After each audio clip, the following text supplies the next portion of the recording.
Tuhan, hari ini kita boleh bertemu kembali. Puji Tuhan atas kasih setia Tuhan, kita boleh bertemu.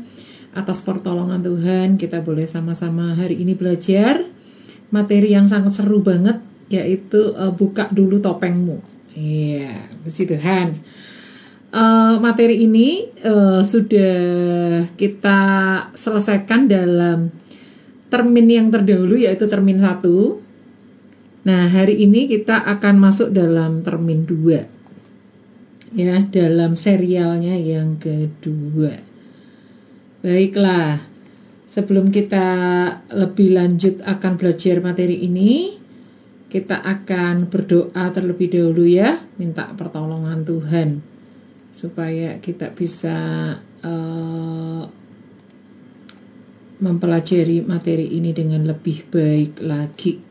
Ya, kita minta pertolongan Tuhan.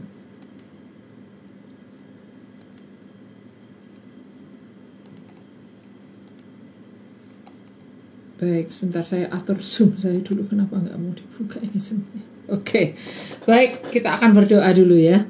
Tuhan, kami mengucap syukur untuk hari ini, untuk siang hari ini kami boleh belajar buka dulu topengmu dalam serial yang kedua. Kami minta pertolongan Tuhan supaya kami boleh memahami isi firman-Mu dan boleh menjadi pelaku-pelaku firman-Mu dalam hidup kami. Dalam nama Yesus kami berdoa, haleluya, amin.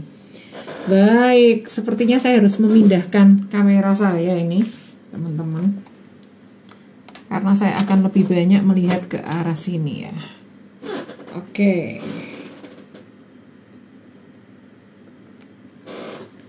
Ya, puji Tuhan, saya akan atur dulu virtual background saya supaya nggak ngacau ini ya.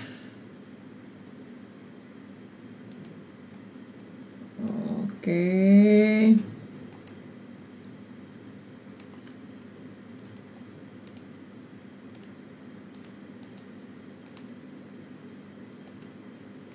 Ya. Bentar. Saya akan atur dulu teman-teman ini. Gimana ini? Sebentar ya. Oke, seperti ini aja. Oke. Baik, puji Tuhan, kita akan belajar minta pertolongan Tuhan untuk kita boleh memahami materi ini dengan lebih baik lagi ya.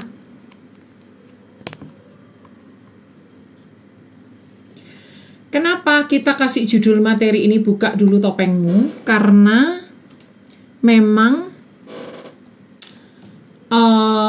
ini adalah penggambaran bagaimana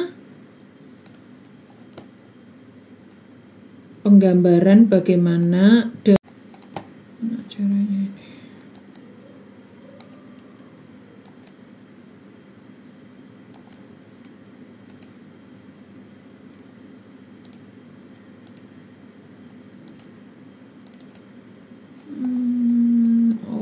Ini harus dipindah ke sini. Tunggu sebentar ya teman-teman. Ya. Oke, puji Tuhan, haleluya. Ya, saya sudah buka materinya. Teman-teman yang mengikuti lewat TikTok bisa ikuti aja dengan baik ya. Kemarin di tayangan perdana kita sudah belajar tentang Daud yang memakai topeng kemunafikannya. Nah, hari ini kita akan mau pelajari lebih mendetail tentang apa perbedaan pembahasan materi ini, pembahasan bagian ini di Alkitab. Bedanya apa antara kitab Tawarik dengan kitab Samuel? Itu bedanya apa? Ya, baik. Kita akan membreakdown ya dengan lebih detail lagi apa bedanya perbandingan kronologis penulisan antara kitab Samuel dengan kitab Tawarik, khususnya terkait kasusnya Daud ini. Kronologis penulisan ini tidak sama dengan kronologis peristiwa loh ya. Maksudnya yang ditulis di kitab Samuel itu tidak sama dengan yang ditulis di kitab Tawarik, walaupun sama-sama kitab Tawarik dan kitab Samuel ini membahas tentang orang yang sama. Karena apa? Karena ada keunikan sendiri di kitab Samuel lebih memberikan penajaman di bagian mana, lalu ada keunikan sendiri di kitab Tawarik memberikan penajaman di bagian mana gitu ya. Baik, sekarang kita akan lihat di 2 Samuel 10. Tolong Anda bisa dengan Alkitab masing-masing ya. Dengan Alkitab masing-masing ya. Kita lihat 2 Samuel pasalnya yang ke-10 ayat 1 sampai ayat 19, itu judul perikopnya adalah Daud berperang melawan Bani Amon dan orang Aram. Itu tertulis di 2 Samuel pasal 10 ayat 1 sampai 19. Itu peristiwanya sama dengan yang ditulis di 1 Tawarik 19 ayat 1 sampai 19. Itu adalah menceritakan peperangan Daud melawan Bani Amon dan orang Aram. Ya, pada saat itu belum terjadi pelecehan terhadap Batsheba, belum. Ini peristiwa sebelumnya. Jadi kita agak mundur lebih sedikit supaya kita tahu peristiwa sebelumnya ya, peristiwa yang sebelumnya sebelum Daud itu melakukan pelecehan terhadap Batsheba. Nah, sama baik kitab Samuel maupun kitab Tawarik dilanjutkan, maksudnya peristiwa Daud berperang melawan Bani Amon dan orang Aram ini ada kalimat terakhir. Kalimat terakhirnya seperti ini kalau di dalam 2 Samuel pasal 10 jatuh di ayat 19. Sesudah itu takutlah orang Aram memberi pertolongan lagi kepada Bani Amon.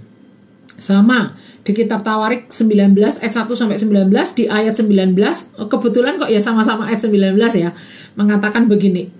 Sesudah itu orang Aram tidak mau lagi memberi pertolongan kepada Bani Amon. Nah ya, orang Aram tidak mau memberi pertolongan lagi kepada Bani Amon. Jadi dua-duanya membuat kronologis yang sama dalam hal ini. Sekarang kita melaju ke 2 Samuel pasal 11 ayat 1. Pada pergantian tahun, pada waktu raja-raja biasanya maju berperang, maka Daud menyuruh Yoab maju beserta orang-orangnya dan seluruh orang Israel. Mereka memusnahkan Bani Amon dan mengepung kota Raba, sedang Daud sendiri tinggal di Yerusalem. Itu 2 Samuel pasal 11 ayat 1 menyatakan ketika raja-raja berperang, Daud ini nggak pergi perang, dia tinggal di Yerusalem. Nah, kalau di dalam 1 Tawarik 20 ayat 1a sama dikatakan begini. Pada pergantian tahun, pada waktu raja-raja biasanya maju berperang, maka Yoab membawa keluar bala tentaranya, lalu ia memusnahkan negeri Amon, kemudian ia maju dan mengepung kota Raba. Lalu dilanjutkan di ayat 1b, sedang Daud sendiri tinggal di Yerusalem. Yoab memukul kalah Raba dan meruntuhkannya. Artinya kitab 2 Samuel 11 ayat 1 sama 1 Tawarik 20 ayat 1a dan 1b ini sama, menunjukkan bahwa yang berangkat perang melawan kota Raba ini Yoab. Daud gak ikut, Daud tetap tinggal di Yerusalem. Tapi bedanya apa? Kalau di kitab Tawarik tidak dijelaskan bahwa ketika Daud gak pergi berperang, dia tinggal di Yerusalem, itu gak dijelaskan bahwa Daud itu sedang melakukan pelecehan seksual kepada Batsheba. Itu gak ada. Tapi kalau di 2 Samuel, setelah dijelaskan Daud gak berangkat perang, dikatakan ayat 2 sampai ayat 27, Daud melihat perempuan mandi. Ini saya intisarikan ya. Batsheba dipanggil ke istana, lalu dilecehkan. Batsheba hamil. Uria datang tapi tidak berhasil direkayasa untuk pulang dan tidur dengan istrinya. Uria dibunuh di medan perang. Uria mati. Batsheba meratap. Batsheba diperistri dan melahirkan seorang anak laki-laki baginya. Itu saya intisarikan ayat 2 sampai ayat 27. Tapi kalau di kitab Tawarik hanya dikatakan sedang Daud sendiri tinggal di Yerusalem. Apa yang terjadi di Yerusalem di kitab Tawarik itu nggak dijelaskan. Nah, kita lihat di sini perbedaan antara versinya Samuel dengan versinya Tawarik. Apa yang terjadi di Yerusalem, skandal seks Daud melakukan pelecehan pada Batsheba, itu tidak dikisahkan di kitab Tawarik. Kita lanjut ya, kita lanjut ke 2 Samuel 12 ayat 1 sampai ayat 25. Disitulah diceritakan anak itu lahir. Anak itu lahir, jadi perempuan itu Batsheba diambil istrinya, anaknya lahir, baru di situ katakan tetapi hal yang telah dilakukan Daud itu adalah jahat di mata Tuhan. Itu mengakhiri ayat pasal 11 dari 2 Samuel. Lalu di pasal 12, Anda harus ditemenin Alkitab ya. Kalau cuma denger saya nyerocos nih nggak akan mudeng loh ya, harus lihat Alkitab ya. Kita lihat di 2 Samuel pasal 12, setelah anak itu lahir, Tuhan mengutus Nabi Nathan untuk datang menegur Daud Sampai akhirnya dinubuatkan anak itu pasti mati, anak yang dilahirkan bagimu itu akan mati gitu ya. Dan beneran walaupun Daud sudah berpuasa dan sebagai anak itu mati. Jadi kesimpulannya Nabi Nathan itu datang setelah anak hasil pelecehan itu lahir gitu ya. Bukan sebelumnya. Bukan begitu Daud menghampiri Batsheba langsung ditegur Nathan, tuh enggak. Setelah 9 bulan 10 hari anak itu lahir baru Nabi Nathan datang.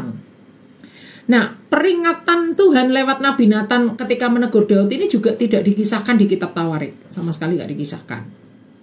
Kemudian 2 Samuel pasal 12 ayat 26 sampai 27 judulnya Perang Melawan Bani Amon Berakhir.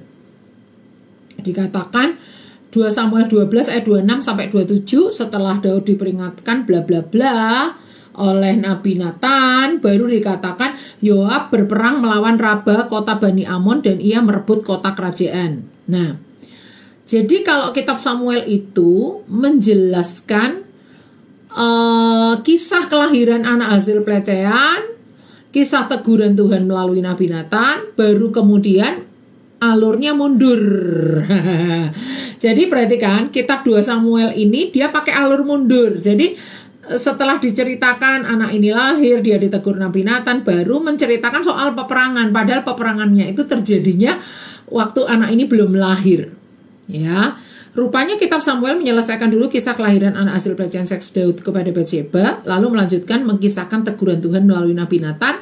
Baru kemudian kitab Samuel mengisahkan menggunakan alur mundur, yaitu peristiwa Yoab melawan kota Raba. Dari mana kita bisa tahu? Kita bisa compare di 1 Tawarik pasal 20 ayat 1b. Sedang Daud sendiri tinggal di Yerusalem, Yoab memukul kalah Raba dan meruntuhkannya.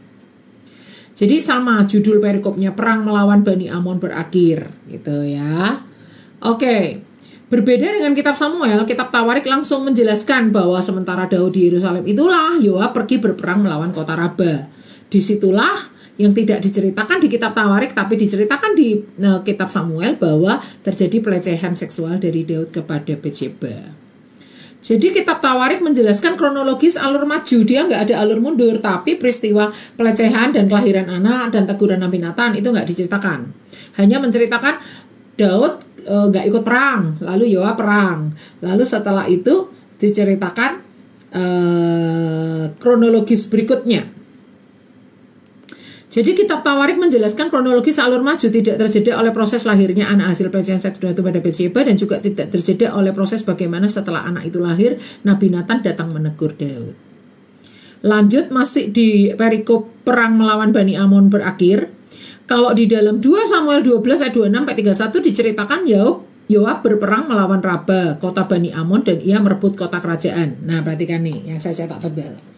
Lalu Yoab menyuruh orang kepada Daud dengan pesan, Aku berperang melawan kota Raba dan telah merebut pula kota Air. Oleh sebab itu kumpulkanlah sisa tentara, kepunglah kota itu dan rebutlah, supaya jangan aku yang merebut kota itu dan jangan namaku menjadi juga nama kota itu. Sesudah itu Daud mengumpulkan seluruh tentara, ia berangkat ke kota Raba dan berperang melawannya lalu merebutnya. Ia mengambil mahkota dari kepala raja mereka, beratnya setalenta emas, bertahtakan sebuah batu permata yang mahal dan itu dikenakan kepada kepala Daud. Juga diangkutnya banyak sekali jarahan dari kota itu. Penduduk kota itu diangkutnya dan dipaksanya bekerja dengan gergaji, penggerek besi dan kapak. Juga dipekerjakannya mereka di tempat pembuatan batu bata. Demikianlah juga diperlakukan Daud segala kota Bani Amon. Sesudah itu pulanglah Daud dengan seluruh tentara ke Yerusalem. Perhatikan, di dalam 1 Tawarik itu tadi versi Samuel, di dalam 1 Tawarik 20 ayat 1-3 juga sama. Ternyata Daud itu menyusul Yoab ke kota Raba dan ikut berperang. Yoab memukul kalah Raba dan meruntuhkannya. Sesudah itu Daud mengambil mahkota dari kepala raja mereka, beratnya ternyata setalenta emas, bertatakan sebuah batu permata yang mahal dan itu dikenakan kepada kepala Daud. Juga diangkut banyak sekali jarahan dari kota itu. Penduduk kota itu diangkutnya dan dipaksanya bekerja dengan gergaji, penggerek besi dan kapak. Demikianlah juga diperlakukan Daud segala kota Bani Amon. Sesudah itu pulanglah Daud dengan seluruh tentara ke Yerusalem. Oke, jadi walaupun kitab Samuel itu menjadikan proses lahirnya anak hasil pelecehan dan teguran Tuhan itu sebagai jeda, seolah-olah ada jeda.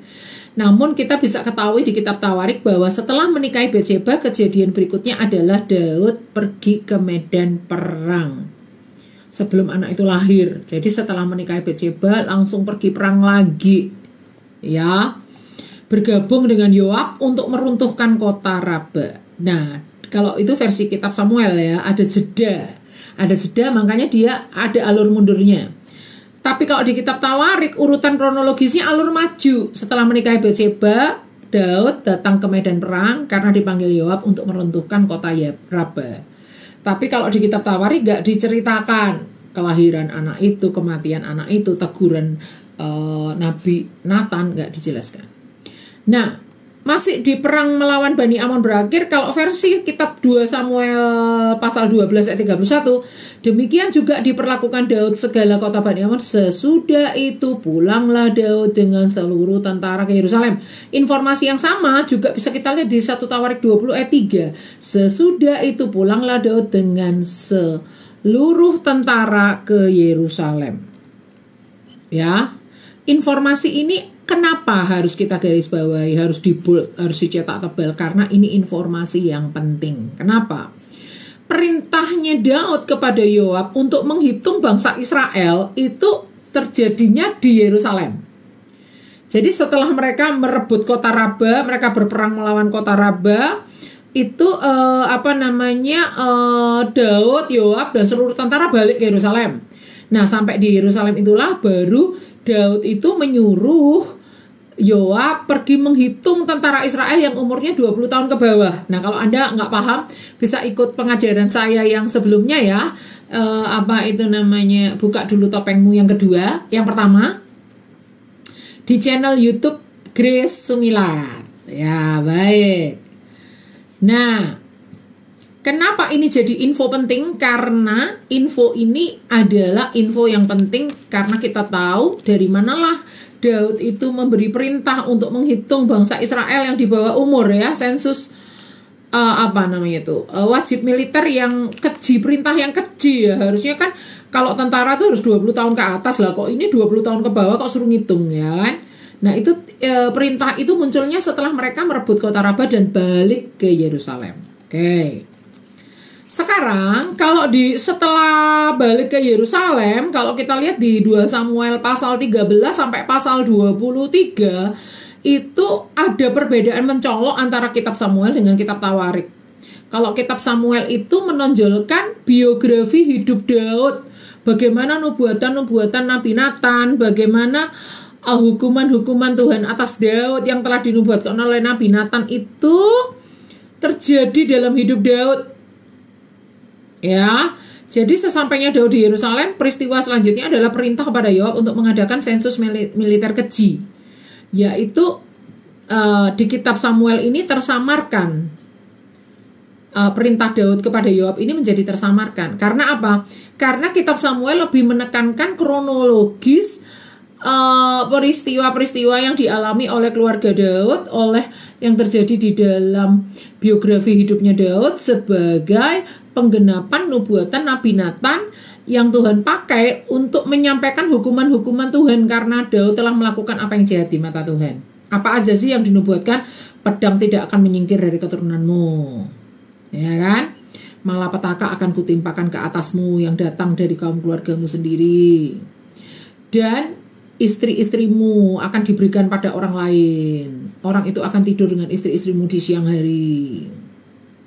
Ya, kalau kamu melakukan secara tersembunyi, aku akan melakukan hal itu terang-terangan. Ya, anak yang akan lahir ini akan mati. Itu adalah hukuman kepada keluarga Daud. Oleh karena itu, dalam 2 Samuel pasal 13 sampai 23 setelah menceritakan Daud itu ikut perang, balik lagi, perintahin Yoab untuk menghitung pasukan Israel, yang terjadi adalah ini, saya hanya bacakan aja perikop-perikop judulnya.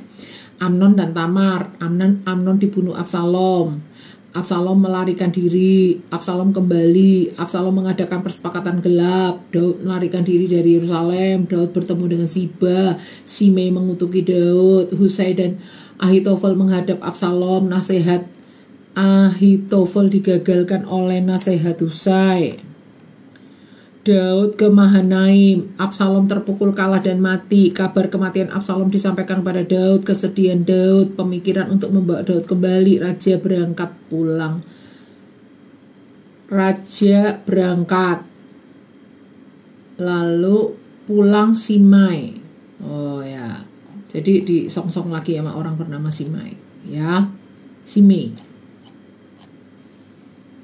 Coba saya lihat di 2 Samuel 23. 2 Samuel 23 judulnya bentar.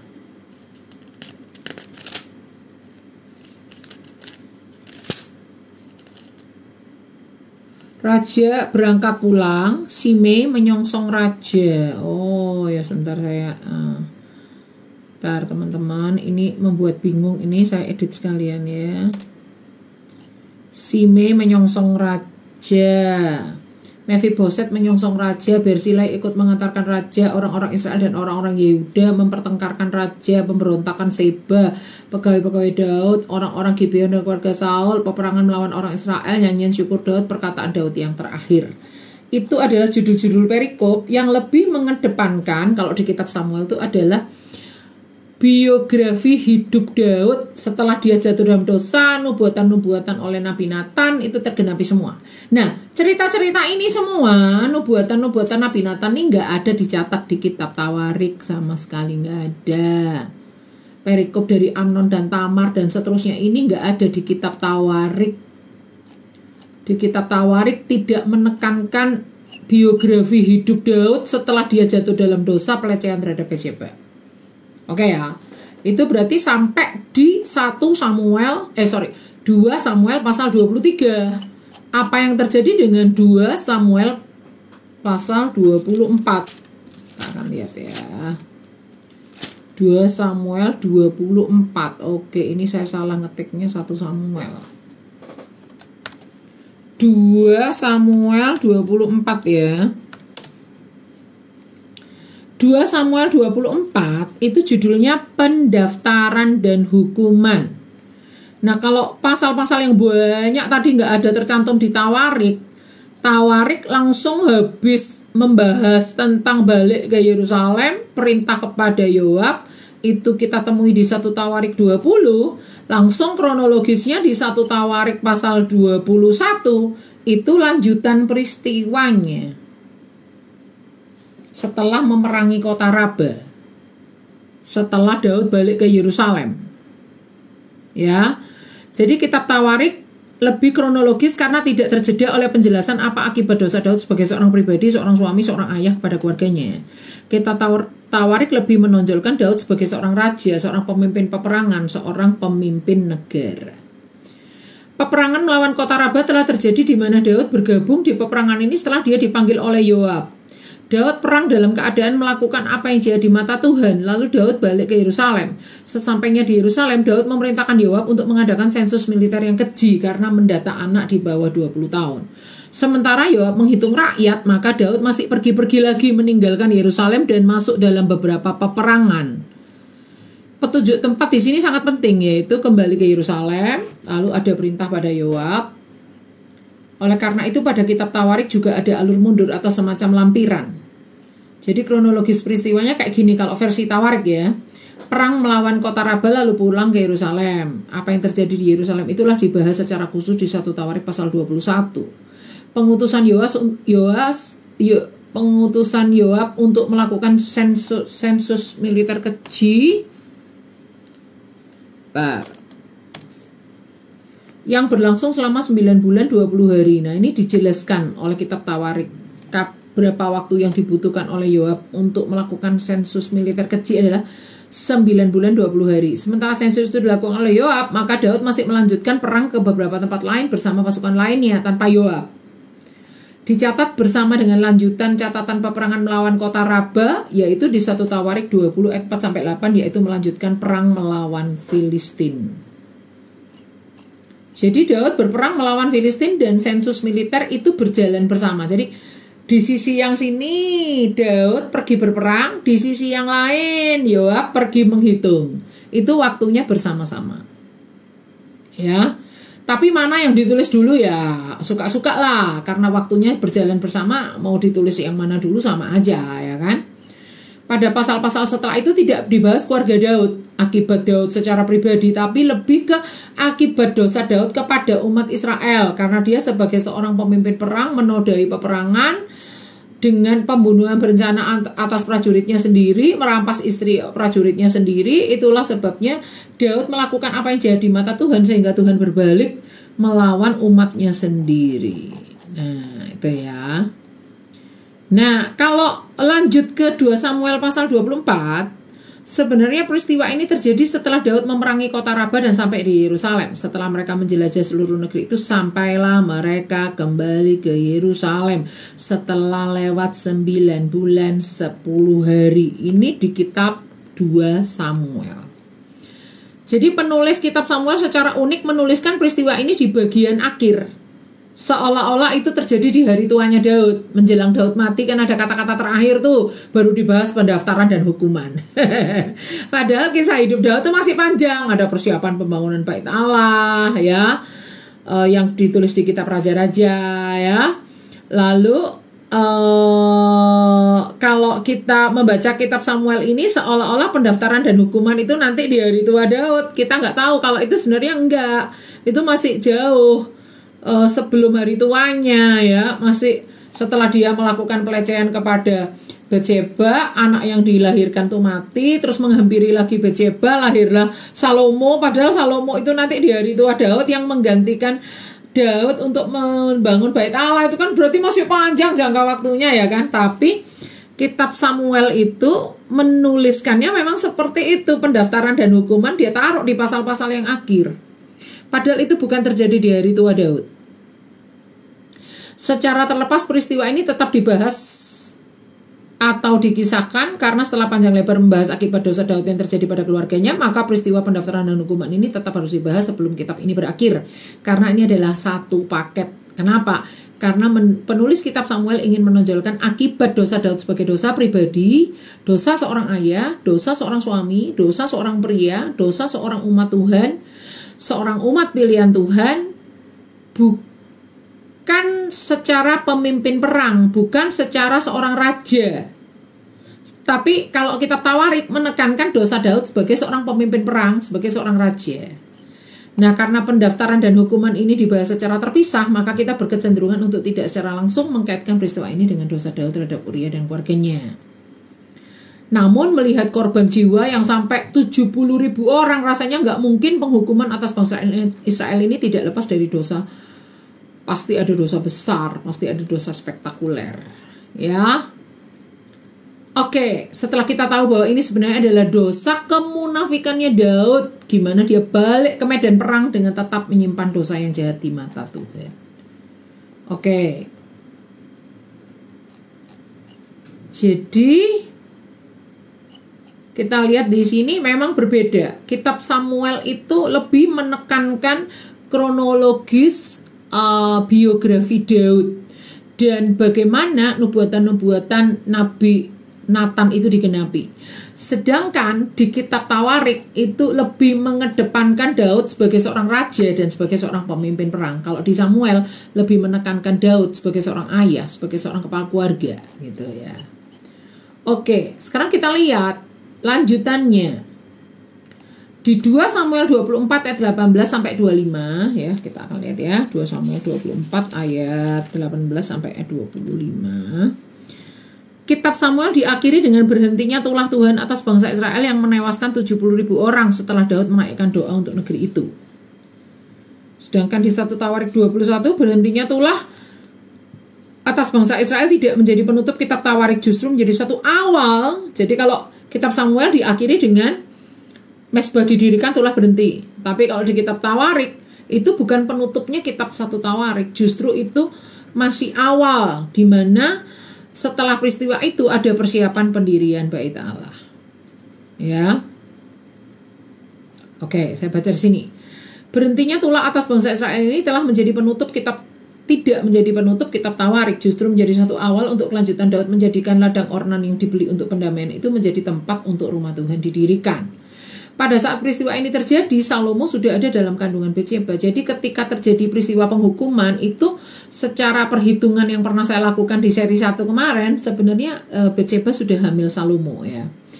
Dan dari jauh hari sebelum skandal kepada Batsyeba dan jauh hari sebelum Salomo dalam kandungan Batsyeba, nubuatan bahwa kelak Salomo akan membangun bait Allah itu sudah jauh-jauh hari ada nubuatan itu. Sebelum Daud melakukan pelecehan, sebelum lahirnya Salomo, itu jauh-jauh hari sudah dinubuatkan anakmu nanti, anak kandungmu yang akan mendirikan bait Allah. Kebalikan kalau kitab Samuel. Kitab Samuel itu lebih menekankan hukuman Tuhan atas Daud. Maka kitab Tawarik hukuman atas Israel hanya terjadi maksimal 3 hari aja. 70.000 orang tewas. Lalu diakhiri dengan persiapan pembangunan bait Allah. Lalu di 1 Tawarik 22 itu sudah habis di kitab Samuel, sudah tidak ada pasal lagi. Di kitab Tawarik 1 Tawarik 22 muncullah keputusan pemilihan tempat untuk mendirikan bait Allah. Jadi di kitab Samuel perikop-perikop persiapan mendirikan bait Allah nggak ada, nggak ditulis. Ya. Lalu di 1 Tawarik 22 sampai 29 itu persiapan mendirikan bait Allah, orang Lewi yang diberi tugas, para imam dibagi dalam rombongan, puak-puak orang Lewi, para penyanyi, para penunggu pintu gerbang, para pejabat, panglima, tentara, pesan terakhir Daud kepada Salomo, sumbangan untuk pembangunan bait suci, nyanyian pujian Daud, Salomo menjadi raja, akhirnya Daud meninggal. Baik, kita akan bahas kesimpulan ya. Terjadi keunikan penyusunan penulisan antara kitab Samuel dan kitab Tawarik sebagai berikut. Kitab Tawarik 1 Tawarik 20 ayat 1 sampai 3, perang melawan Bani Amon atau kota Raba lalu pulang ke Yerusalem, sebut saja peristiwa A. Peperangan berikutnya perang melawan Filistin, sebut saja peristiwa B.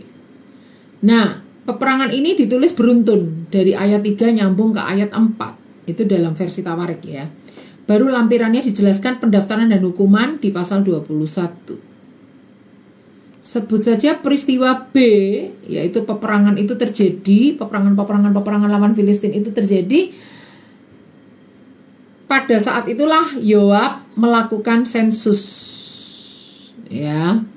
Sensus militer. Seolah-olah kitab Tawarik ingin menjelaskan sebagai pemimpin perang yang sedang pakai topeng kemunafikan, daftar perang ini loh yang dilakukan Daud. Baik perang di kota Raba, baik 3 peperangan setelah itu melawan Filistin. Berani-beraninya pemimpin perang kok berangkat perang dalam keadaan munafik.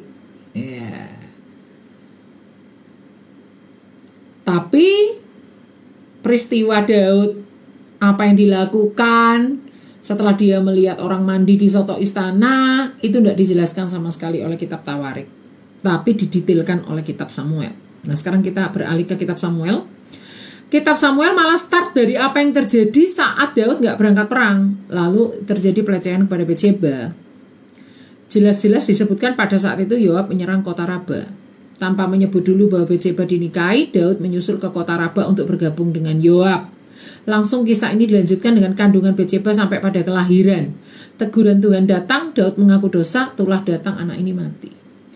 Jadi ada keanehan di kitab Samuel ini. Keanehannya apa? Kisah peperangan di mana Daud menyusul ke kota Raba setelah menikahi Batsyeba adalah kisah peperangan yang sepertinya terselip di antara kisah panjang lebar mengenai keluarga Daud. Kisah Amnon lah, kisah Tamar lah, kisah Absalom lah, dan lain-lain. Jadi seperti ada sisipan yang aneh. Jadi seperti kisah peperangan ini seperti kayak nyempal gitu. Kayak ada sesuatu yang aneh. Cerita keluarga kok di tengah-tengahnya ada cerita perang, kayak nggak nyambung banget gitu ya. Nah, pelecehan seksual, nubuatan tentang hukuman Tuhan atas keluarga Daud, tiba-tiba bahas perang. Lalu setelah itu bahas lagi keluarganya, Amnon, Tamar. Jadi habis bahas pelecehan seksual, ada sisipan dikit bahas perang, lalu setelah itu bahas lagi keluarga Daud. Aneh ya. Nah, penulis kitab Samuel tidak mau kehilangan momentum untuk menjelaskan bahwa dosa Daud bukan hanya dosa seorang ayah, bukan hanya dosa seorang suami.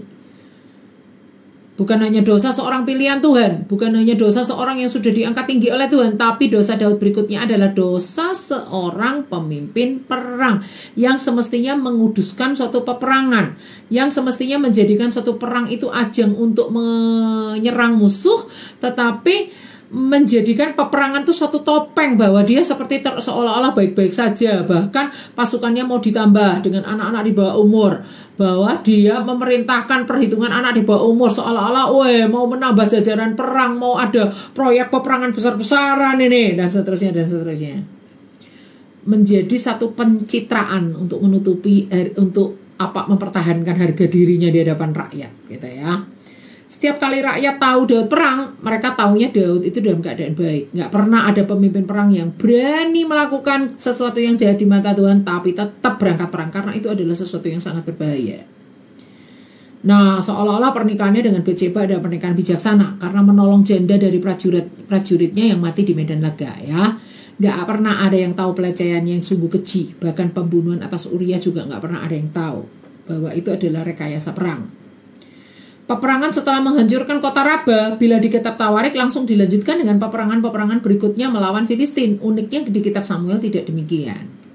Melainkan di kitab Samuel peperangan-peperangan selanjutnya melawan Filistin nanti baru muncul ceritanya setelah dijelaskan panjang lebar tentang nubuatan yang akan menimpa keluarga Daud. Jadi nanti tiba-tiba muncul baru di pasal 21. Padahal kalau menurut Tawarik, peperangan ini beruntun. Jadi kalau baca kitab Tawarik harus compare dibandingkan dengan kitab Samuel. Baca kitab Samuel harus compare dibandingkan dengan kitab Tawarik, karena itu akan saling melengkapi. Jadi kalau dalam hal ini kitab Tawarik mengkronologis peristiwa, kalau dalam hal ini kitab Samuel dia ada alur mundurnya. Ya. Padahal peperangan itu beruntun. Peristiwa perang melawan Raba lalu perang melawan Filistin itu beruntun. Yang membuktikan adalah karena dalam peperangan melawan Filistin ini Yoab nggak ada.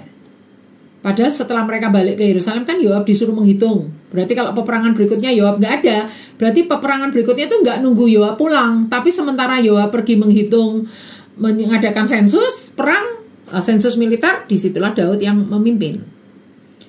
Itu sudah saya jelaskan di Buka Dulu Topengmu seri 1 ya. Lantas mengapa oleh penulis kitab Samuel keberuntunan peperangan ini seakan diputus atau dipisahkan? Ya, ini suatu misteri ya, satu misteri.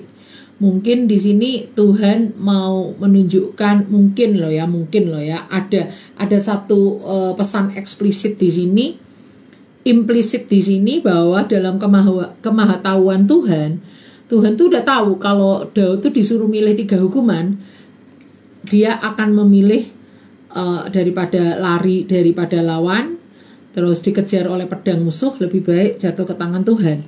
Jadi dalam kemahatauan Tuhan itu sudah tahu bahwa nanti Daud akan memilih penyakit sampar. Ya memang dia nggak nyebut kata penyakit sampar sih, tetapi kalau dia tidak mau jatuh ke tangan musuh ya satu-satunya itu penyakit sampar ya kan. Nah, walaupun Daud itu telah berbuat salah, walaupun Daud itu telah melakukan hal yang jadi mata Tuhan, anehnya rekor Daud itu tidak terpecahkan oleh siapapun juga, bahwa Daud dalam berperang itu tidak pernah kalah. Bahkan dalam peperangan-peperangan ketika dia menyimpan dosa, ketika dia memakai topeng, dalam peperangan-peperangan ketika dia itu telah melakukan hal yang jahat di mata Tuhan, peperangannya tetap menang tuh. Lawan Filistin 3 kali tetap menang tuh. Lawan kota Raba 3 kali tetap menang tuh, malah dapat mahkota yang beratnya berapa talenta emas tadi itu ya. Wah, Tuhan tahu bahwa Daud kelak akan memilih jatuh ke tangan Tuhan. Jadi Tuhan sepertinya nunggu begitu selesai sensusnya 9 bulan 20 hari, langsung Tuhan memberikan tulah penyakit sampar kepada negeri Israel. Ya. Makanya kita akan ingat Galatia 5 ayat 13. Saudara-saudara, memang kamu telah dipanggil untuk merdeka, tapi janganlah kamu mempergunakan kemerdekaan itu sebagai kesempatan untuk kehidupan dalam dosa, melainkan layanilah seorang akan yang lain oleh kasih. Jadi kalau Anda misalnya pemimpin pujian, Anda merasa Anda memimpin pujian itu diurapi Tuhan, itu bukan satu alat ukur bahwa Anda itu berkenan di hadapan Tuhan loh ya. Kayak Daud tuh sedang dalam keadaan tidak berkenan di hadapan Tuhan, perang tetap menang tuh. Menang tuh nggak ada catatan Daud kalah perang. Artinya biasanya kalau Tuhan tuh sudah kasih karunia, Jarang sekali dalam satu peristiwa itu karunia sampai diambil, itu jarang sekali, walaupun itu mungkin terjadi, seperti yang terjadi dengan Simpson dan sebagainya gitu ya. Tapi itu jarang sekali. Biasanya kalau karunia Tuhan udah kasihkan tuh ya apapun yang terjadi karunia itu melekat. Ya. Jadi kalau semuanya tampak baik-baik saja, semuanya tampak mulus-mulus aja, semuanya everything okay, itu bukan satu jaminan, bukan satu tolok ukur bahwa kita itu sedang berkenan di hadapan Tuhan. Daud mungkin santai-santai aja, kipas-kipas ya kan, perang tetap menang ya, oke, oh Tuhan tetap beserta ya. Daud lupa bahwa dia sudah kehilangan kepekaan, bahaya sekali. Ketika dia kehilangan kepekaan, dia melakukan satu perintah kepada Yoab, perintah yang gak masuk akal. Disitulah Tuhan berbalik menjadi musuhnya bangsa Israel, 70.000 orang tewas. Bahkan dikatakan Daud letih lesu. Belum pernah dalam ada ayat yang lain dikatakan Daud letih lesu. Kenapa? Karena orang yang menanti-nantikan Tuhan tuh nggak mungkin letih lesu. Dia akan mendapat kekuatan baru seperti pada burung Raja Wali yang naik terbang dengan kekuatan sayapnya. Mereka berlari dan tidak menjadi lesu. Mereka berjalan dan tidak menjadi lelah. Kalau dikatakan Daud letih lesu itu aneh. Itu artinya Daud sedang tidak dalam kondisi menanti-nantikan Tuhan, sedang dalam hidup jauh dari Tuhan, sedang hidup dengan topeng kemunafikan, sedang mempertebal topengnya, sedang hidup di dalam tidak dalam perkenanan Tuhan. Ya. Seolah-olah dia perang makin rohani, makin keren gitu ya, padahal dia sedang dalam rapuh amburadul. Ya, jadi tidak dapat kekuatan baru dari Tuhan, menjadi letih lesu karena hidupnya jauh dari Tuhan, hidupnya sedang mengerami dosa, hidupnya sedang pakai topeng. Nggak ada orang Israel yang tahu, seolah-olah Daud ini seorang yang baik-baik saja, perang jalan terus. Pengantin baru kan mestinya dapat cuti itu 1 tahun, nggak boleh perang supaya menyenangkan istrinya. Daud ini berkorban jadi pengantin baru tapi tetap berangkat perang, hebat ya Daud ini ya gitu ya. Oke. Dalam sejarah Daud, 70.000 orang rakyat tewas karena kesalahan Daud sebagai seorang pemimpin perang. Hati-hati, Tuhan bisa menjadi bumerang kalau kita sebagai seorang pemimpin memiliki kemunafikan di hadapan Tuhan. Baik, sampai di sini dulu materi kita. Kita akan lanjutkan pada buka dulu topengmu pada seri yang ketiga yang akan datang. God bless you.